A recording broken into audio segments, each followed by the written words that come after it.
ند ولا مثيل له سبحانه وتعالى عما يشركون. القائل سبحانه وتعالى: وقضى ربك ألا تعبدوا إلا إياه وبالوالدين إحسانا. وأشهد أن نبينا محمدا عبده ورسوله صفيه وخليله، بلغ الرسالة وأدى الأمانة وكشف الله به الأمة. القائل صلى الله عليه وسلم: رضا الله في رضا الوالدين، وسخط الله في سخط الوالدين. فاللهم صل عليه وسلم تسليما كثيرا، وعلى آله وصحبه ومن تبعهم بإحسان إلى يوم الدين. أما بعد، فإخواني أخواتي، لنا وقفة اليوم إن شاء الله تعالى مع قضية بر الوالدين والمعاملة مع الوالدين ومكانتهم في الدين، وما ينبغي لنا وما علينا إن خالفنا ما أمرنا الله سبحانه وتعالى به. يقول الله سبحانه وتعالى: وقضى ربك ألا تعبدوا إلا إياه وبالوالدين إحسانا. وقضى ربك أي أمر ربك ووصى ربك ألا تعبدوا إلا إياه وبالوالدين إحسانا. الله سبحانه وتعالى قرن الإحسان إلى الوالدين بعبادته سبحانه وتعالى، فقال: ألا تعبدوا إلا إياه وبالوالدين إحسانا. معناه أن الإنسان الذي لا يحسن إلى والديه فله خلل في عبادته، عنده نقص في عبادته. وقضى ربك ألا تعبدوا إلا إياه وبالوالدين إحسانا. أمر عظيم إخواني، أمر عظيم غفل عنه كثير من الناس ونسيه أكثر الناس، حتى صار الناس اليوم كلها تشتكي من أولادها، لا تكاد تجد أحدا لا يشتكي من أولاده. وقسوة القلب، كل المشاكل، بل نقول أن المنبع متاع المشاكل اللي كاين في المجتمع سببها سببان. الأول أننا لا نعبد الله حق عبادته، والثاني أن أكثرنا في عقوق والعياذ بالله. فلهذا كثير من الناس في الوقت الحالي يؤدي عقوقه الذي فعله مع والديه. كان مسيئا سوف نرى، كان ينهرهما، فهو الآن جزاه الله بمثل ما فعل. وقضى ربك ألا تعبدوا إلا إياه وبالوالدين إحسانا، إما يبلغن عندك الكبر أحدهما أو كلاهما فلا تقل لهما أف ولا تنهرهما. ربي سبحانه وتعالى قال لك الإحسان إلى الوالدين في الآية الأولى قبل من أنهم يوصلوا للسن، يكبروا في السن. قبل ذلك الإحسان واجب قبل من أنهم يكبروا، لأن كاين بعض الناس يقول لك ربي قال فإما يبلغن عندك الكبر أحدهما، يعني حتى يكبروا. لا، الإحسان أصل وجزء عظيم من توحيد الله سبحانه وتعالى. إما يبلغن عندك الكبر أحدهما أو كلاهما فلا تقل لهما أف ولا تنهرهما. غير كلمة أف،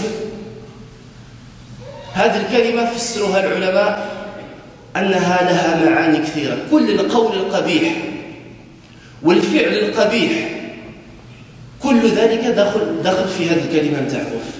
مثل الناس اليوم والشباب، وسوف نرى ذلك، وين يمشي عند والديه يزورهم تجده مشتغلا بالجوال، راه جاب التليفون تاعو وموراه باهره يدويو معاه. أحيانا تجد الوالد ولا الوالدة يرفع يعني لي صاك الثقل والطفل راه في الجوال، راه في التليفون. هذا عقوق، هذه مصيبة. حتى الوالدين اليوم صاروا ما يحبوش يتكلموا حتى مع الأولاد. لا يقول لك عايش في العالم تاعو وخليه، وين تقول له شيء يشنت ويشتم وكذا. الله المستعان. هذه مصيبة، هذه كارثة. هاي شوف الآية القرآنية. المشكلة حتى القرآن ما راحناش نقرأه، والله المستعان. والله الإنسان كيف يمر بهذه الآية ويبقى حالنا على ما هو عليه. إذن راه كاين خلل، راه كاين مشكل. إما يبلغن عندك الكبر أحدهما فلا تقل لهما أف ولا تنهرهما. تنهرهما بمعنى مثل الناس اليوم وين يكبر ويخدم ويتقدوا له الكتاف ينسى والديه، ما يعتبرونش كاع. سي بور سا لي ميزون دو ريتريت راهم معمرين. هذا الامر هذا ما كانش عندنا في القديم.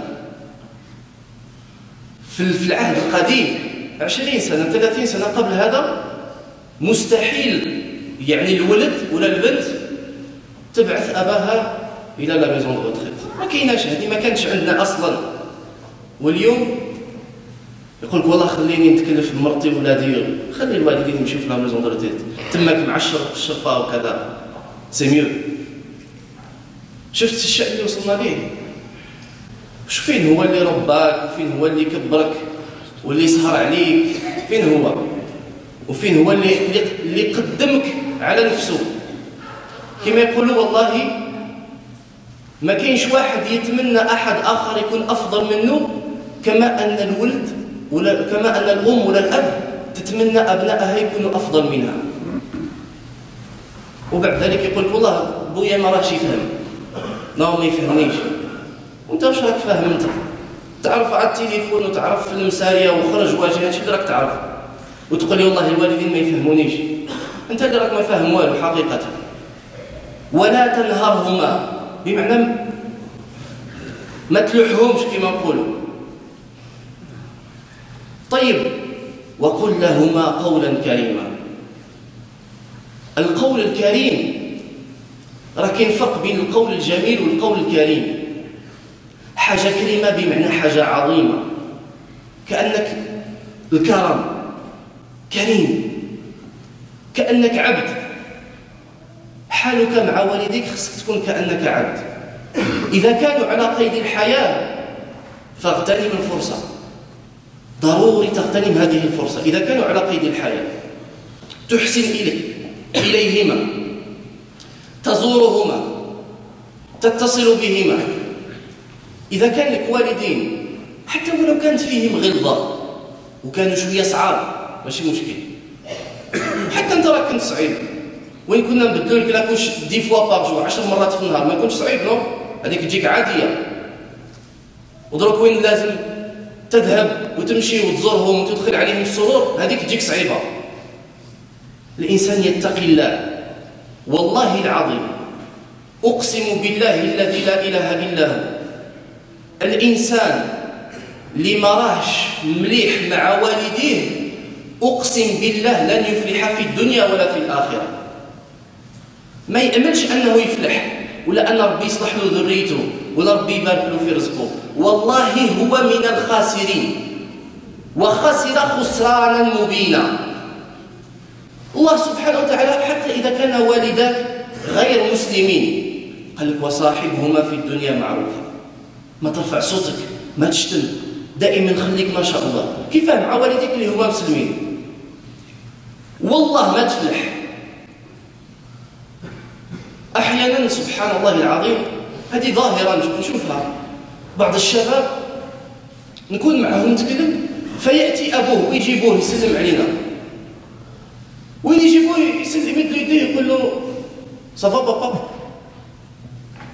ما واش راك تسلم يا اخي؟ قبل راسو قبل يديه عنقو، راك تسلم على واحد في الشارع ولا كيفاه؟ خص هذه القيم هذه تكون راسخه فينا. وحتى الوالد اذا شاف الولد هكذا ينصحه لانه في صالحه. طيب الامر الاخر هو اذا كان والداك توفاهما الله سبحانه وتعالى، أسأل الله أن يرحم جميع موتى المسلمين. ما زالت عندك فرصة الحمد لله، حتى وإن يعني درت بعض السيئات مع والديك في صغرك وكذا وتوفاهم الله سبحانه وتعالى، باقي لك الدعاء. ماذا قال الله سبحانه وتعالى في الآية التي بعدها؟ وقل رب ارحمهما واخفض لهما جناح الذل من الرحمة وقل رب ارحمهما كما ربياني صغيرا. والآية اللي بعد منها ربكم أعلم بما في نفوسكم إن تكونوا صالحين فإنه كان للأوابين غفورا. القضية كلها أن يكون في قلبك خير. والله كما لا يخفى عليكم يوجد ناس يعيشون معنا يحقدون على والديهم، والله حقد على والديه كاع، ويهضر فيهم. أنا شفتهم، شفت هاد الناس، شفناهم بعيننا، يهضر في والديه ويشتم فيهم ويغتابهم ويحقد عليهم. كيف هذا يغفر الله له؟ كيف يفلح هذا؟ وين ماشي هذا كاع؟ حتى الحيوان ما يديرش هكذا لامو والبا، صح ولا لا؟ والله الحيوان وما يديرش هكذا لوالديه، ما بنادم يديرها. واخفض لهما جناح الذل من الرحمة وقل رب ارحمهما كما ربياني صغيرا. الدعاء للوالدين. قلنا إذا قدر الله مشاو والديك رحمة الله عليهم باقي لك الدعاء. أول شيء تذكر فضلهما عليك وفضلهم عليك وكيف سهروا عليك، وندم على ما فرطت. لازم يكون ندم عندك الداخل، ندم شديد، لأن كدير أكبر الذنوب وأقبح القبائح. عبد الله بن مسعود رضي الله عنه سأل النبي عليه الصلاة والسلام فقال له أي الأعمال أحب إلى الله؟ فأجاب النبي عليه الصلاة والسلام فقال الصلاة في وقتها. قال ثم أي؟ بمعنى ثم ماذا؟ قال بر الوالدين. إذا فهمناها يعني بالمخالفة أن أقبح الأعمال هو ترك الصلاة، وأقبح الأعمال هو عقوق الوالدين. طيب، تدعو لوالديك حتى إن شاء الله ذلك الذي فرطت فيه يبدل حسنات. أيوة، الأعمال التي درتها مع والديك وما كانتش مليحة، ربي إن شاء الله إذا كنت صادقا يردها لك حسنات. ولكن كيف؟ خصك توبة أولا وندم وبكي وادعو لهما أن يغفر الله لهما. هذا من أعظم الأمور. شكون اليوم اللي يدعي لوالديه؟ شكون اللي يتفكر والديه؟ إلا القليل اللي يتفكر والديه. قل يا رب اغفر لي ولوالدي وارحمهما، وادعوا الله سبحانه وتعالى أن ينزل عليهما رحمته. وهنا تصير عبدا صالحا. لماذا؟ النبي عليه الصلاة والسلام قال إذا مات ابن آدم انقطع عمله إلا من ثلاث. ومن الأمور التي ذكرها النبي عليه الصلاة والسلام أو ولد صالح يدعو له. بوضوح إذا كنت عاق لوالديك ولا تدعو لوالديك ما يمكنش تكون صالح، ماشي صالح، لأن النبي عليه الصلاة والسلام قال أو ولد صالح يدعو له. إذا كنت تدعو لوالديك بإخلاص وصدق إنك إن شاء الله من الصالحين، وإلا راك مفسد، راك ما تسواش. أقول قولي هذا وأستغفر الله لي ولكم فاستغفروه إنه هو الغفور الرحيم.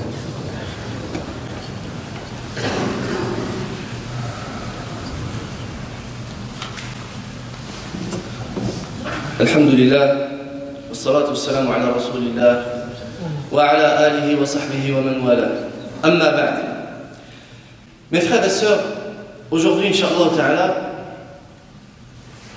on va parler du comportement avec les parents. Comment on doit se comporter? Quelle place ont les parents dans notre religion? Qu'ils soient musulmans ou pas. Comment on doit agir Quel est le statut, quelle est la place de cette adoration qui est la bienfaisance envers les parents? Et pour comprendre ça, bi'idhnillah, on va parler d'une ayah qui est une ayah mère et une ayah base dans le comportement avec les parents. Allah subhanahu wa ta'ala, il dit: et ton Seigneur a décrété, ça veut dire a ordonné, n'adorer que lui et marquer la bonté envers les pères et mères. Si l'un d'entre eux ou bien tous les deux doivent atteindre la vieillesse auprès de toi, ne leur dis point ouf et ne les brusque pas, ne les néglige pas dans le sens, et adresse-leur des paroles respectueuses, yani des paroles nobles. Et par miséricorde, abaisse pour eux l'aile de l'humilité et dis: ô mon Seigneur, fais-leur tous deux miséricorde comme ils m'ont élevé tout petit. Votre Seigneur connaît mieux ce qu'il y a dans vos âmes. Si vous êtes bons, il est certes pardonneur pour ceux qui reviennent à lui en se repentant.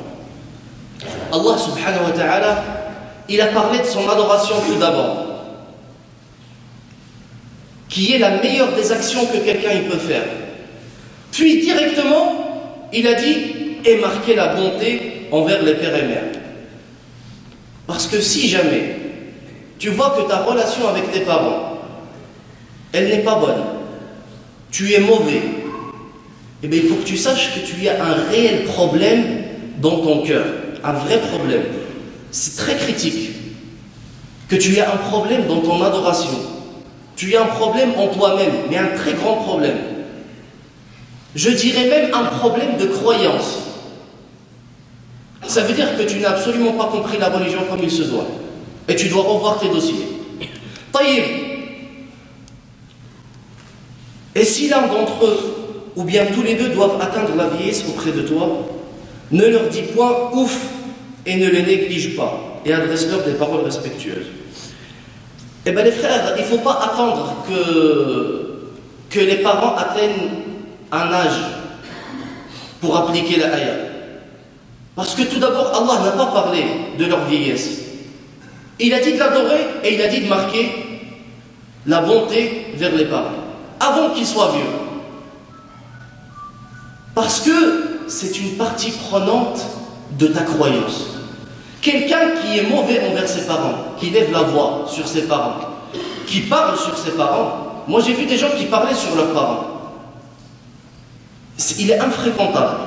Wallah, c'est même pas la peine de lui parler. Infréquentable. Parce que le Nabi alayhi salam, il a dit: la satisfaction d'Allah, elle est dans la satisfaction des parents. Et le malheur et la colère d'Allah, elle est dans la colère de tes parents. Si tes parents, alhamdoulilah, ils sont satisfaits de toi, alhamdoulilah, Allah est aussi satisfait de toi, bi'idhnillah.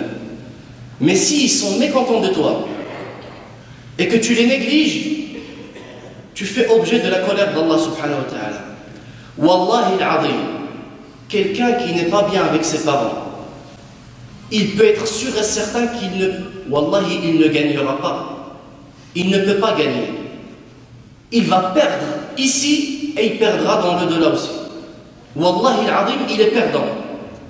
Perdant. Parce que Abdullah ibn Mas'ud radiyallahu anhu, il a questionné le Nabi alayhi salam et il lui a dit: c'est quoi les meilleures des actions? Le Nabi alayhi salam, il lui a dit: accomplir la prière à son temps, à son heure. Il lui a dit: et puis il lui a dit la bonté envers les parents. Un jour, une personne est rentrée voir Abdullah ibn Abbas radiyallahu anhu. Pendant qu'Abdullah ibn Abbas, le compagnon radiyallahu anhu, il enseignait à ses élèves. Il lui a dit: Ya Cheikh, j'ai commis un grand péché. Comment je peux me le faire pardonner? Il lui a dit: est-ce que tu as une mère? Il lui a dit: oui. Il lui a dit: sois bon envers elle. et Allah te pardonnera. Et les élèves ils lui ont dit, Ya Abdallah, comment ça se fait qu'il te dit j'ai fait un péché et tu lui dis sois bon envers ta mère? Il a dit, parce que Wallahi, j'ai cherché dans toutes les actions qu'Allah subhanahu wa ta'ala il nous a conseillé de faire. Et je n'ai pas trouvé meilleur que la bonté envers les parents. Allah, par la suite, il dit, ne leur dis point ouf. Ouf. Par exemple, juste ta mère, ton père, il te dit fais ça, il te demande un service, tu dis ouf. Ça, c'est quelque chose qui est très détesté. Wallahi al-azim, si je vois quelqu'un faire ça, je le conseille. Et s'il ne veut pas s'en remettre, Wallahi, il est infréquentable. Quelqu'un qui fait ça, c'est un corrupteur sur terre. Wallahi, corrupteur. Tu ne reconnais même pas, subhanallah, tu n'es même pas reconnaissant envers tes parents. Comment tu vas après avoir une relation avec Allah? Comment tu veux respecter les gens dans la rue?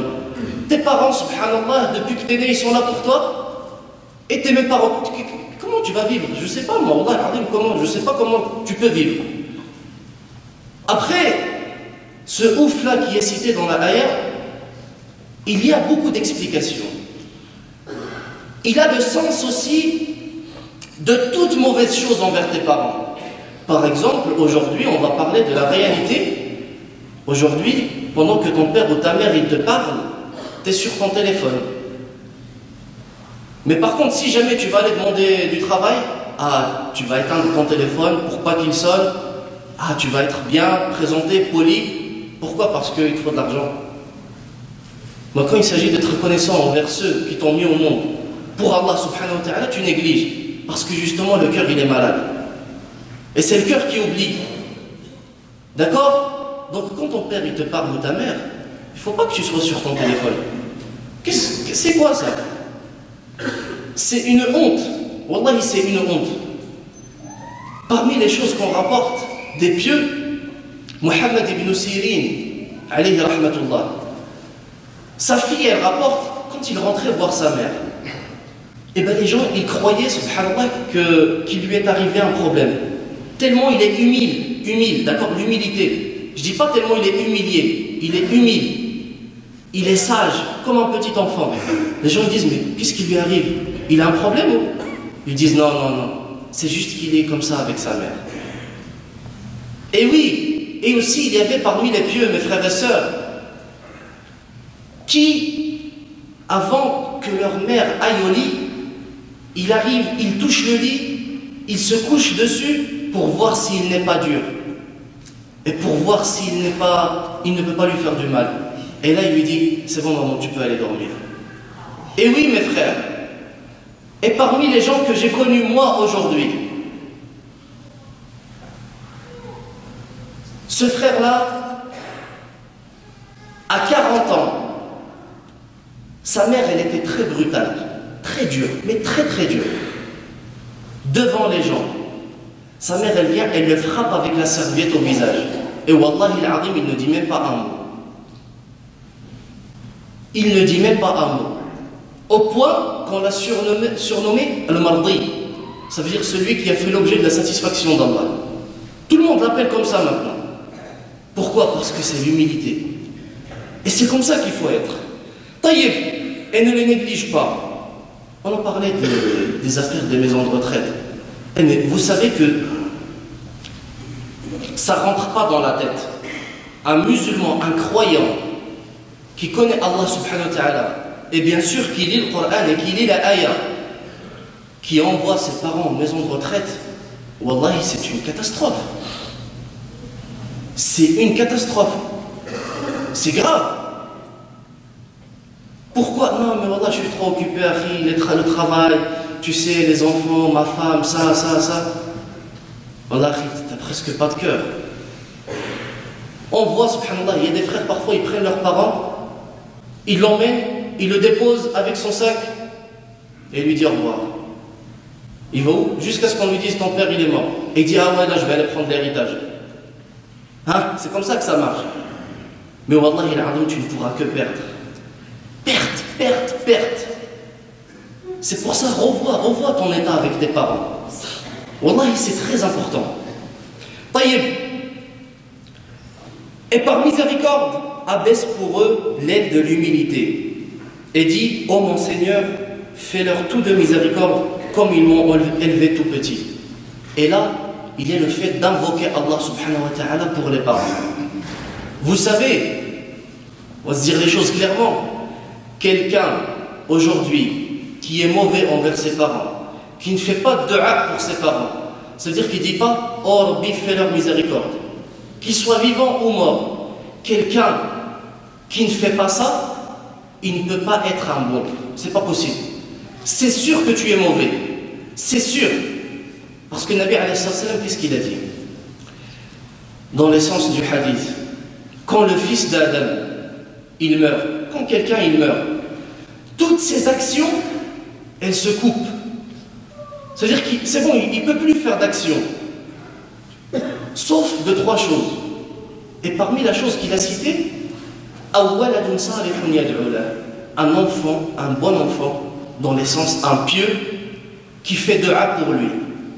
Et là, il a dit un bon enfant. Si tu es quelqu'un qui ne fait pas dua pour tes parents, c'est sûr et certain que tu n'es pas bon. C'est sûr que tu n'es pas bon. Subhanallah al-azim. Même les animaux, ils ne font pas ça. Wallahi, même les animaux, ils sont reconnaissants envers vous. Vous voyez même déjà les relations qu'il y a entre un animal et ses petits. Mais par contre, l'être humain, subhanallah al-azim, il le fait quand même. Après, même si ils ne sont pas musulmans, tu dois demander à Allah subhanahu wa ta'ala qu'il les guide. Tu dois être bon. Wallahi, même s'ils ne sont pas musulmans, il t'est interdit de lever la voix. Même si tu vois des choses parfois qui sont à l'encontre de ta religion, tu dois être sage. Et tu dois faire preuve d'humilité. Et toujours te comporter de la meilleure des manières. Toujours. D'accord? Wallahi, c'est important que le présent transmette à l'absent. S'il y a des gens qui ne sont pas là aujourd'hui, il faut leur transmettre ces valeurs-là. D'accord? Taïb. Et puis la personne qui a perdu ses parents. Ses parents ne sont plus là. Qu'Allah leur fasse miséricorde. Tu peux toujours attraper le coup, alhamdulillah. Parce que, alhamdulillah, dans la religion, même quand nos proches, ils meurent, on reste toujours en contact avec eux, alhamdulillah. Toujours. Parce qu'on a tous cet objectif de l'éternel. Et on sait, alhamdulillah, qu'ils sont vivants. Ils sont morts, mais on sait qu'il y a une vie après la mort. Donc, tu peux rattraper en faisant beaucoup de dua. Tu fais beaucoup de dua pour tes parents et tu cites les bonnes choses qu'ils faisaient. Ça veut dire quand tu es avec les gens, tu dis alhamdulillah, mon père il faisait ça de bien. Ma mère elle faisait ça de bien. Et là, alhamdulillah, la miséricorde elle descend sur tes parents. Et le jour du jugement, comme c'est venu dans un hadith, il va y avoir certains parents, c'est pour ça qu'il faut aussi éduquer ses enfants. Il va y avoir certains parents, le jour du jugement, Allah il va les mettre à des très hauts degrés, très très hauts degrés. Et là ils vont dire, oh Allah, comment se fait-il qu'on est là? Et qu'est-ce qu'il leur dit Allah? Il leur dit, vos enfants faisaient dua pour vous.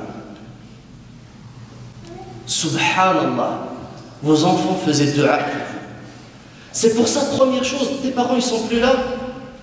Alhamdulillah, c'est Allah qui a voulu. Repens-toi. Toujours repens-toi. Parce que Allah, dans la ayah qui suit, regardez la miséricorde.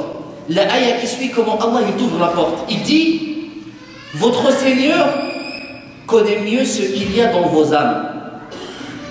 Si vous êtes bon, il est certes pardonneur pour ceux qui reviennent à lui en se repentant. Ça veut dire qu'il faut que tu reviennes vers Allah.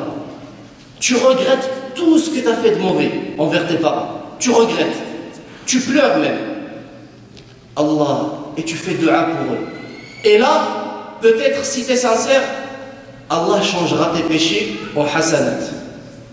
Oui, tes péchés, Inch'Allah, ils peuvent changer en hasanat. Donc regardez, subhanallah, cette ayah. Regardez cette réalité sociale. Imaginez, on applique cette ayah, subhanallah, al-azim. Mais comment ça irait mieux? Comment les choses vont mieux? Mais le problème, les frères, on ne lit pas le Coran, on ne médite pas. الله المستعان. أسأل الله سبحانه وتعالى أن يتوب علينا. اللهم اجعلنا من البارين، اللهم اجعلنا من التوابين، واجعلنا من المتطهرين. اللهم ارحم والدينا، اللهم ارحمهم رحمة لا عذاب بعدها. اللهم كن لهم، اللهم وسع عليهم في قبورهم. إن الله وملائكته يصلون على النبي يا أيها الذين آمنوا صلوا عليه وسلموا تسليما. اللهم صل على محمد وعلى آل محمد كما صليت على إبراهيم وعلى آل إبراهيم، وبارك على محمد وعلى آل محمد كما باركت على إبراهيم وعلى آل إبراهيم في العالمين إنك حميد مجيد. اللهم اشف مرضانا، اللهم اشف مرضانا ومرضى المسلمين. اللهم فرج هم المهمومين وكرب المكروبين، واقض الدين عن المدينين. اللهم أصلح قلوبنا، اللهم ردنا إليك ردا جميلا. اللهم تجاوز عنا، اللهم اغفر لنا ما نعلم، اللهم اغفر لنا ما لا نعلم. ربنا إننا ظلمنا أنفسنا، وإلا تغفر لنا وترحمنا لنكونن من الخاسرين. سبحان ربك رب العزة عما يصفون، وسلام على المرسلين، والحمد لله رب العالمين. وأقم الصلاة.